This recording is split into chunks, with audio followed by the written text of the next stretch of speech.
D 型磨刀器。调试：开机前应检查各紧固件有无松动，特别是砂轮螺母是否旋紧，对各润滑部位加注润滑油，水箱内应加足冷却液。2. 打开电箱总电源，显示屏亮后请按中文键，选择中文模式，先按吸盘键，再快速一开一关按摩头键，检查摩头转向，俯视顺时针转向为正转，逆时针转向为反向，需将电源进线对调下，3箱380伏线中的相邻2根对调即可。检查面板上所有按钮功能是否正常，如果摩头一直反向，旋转砂轮会掉落。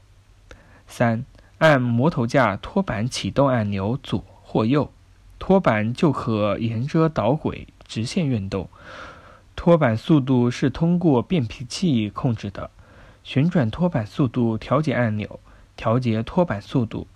按面板上移动左至机器左面，在显示屏设置左线位，按显示屏左线位3秒，听到滴答一声即可，然后向右移动按钮右键，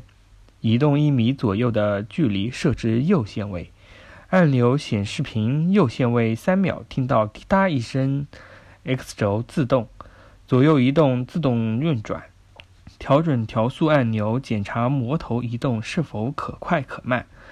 设置左右线位时，必须先设置左线位，再设置右线位，然后启动 X 轴自动。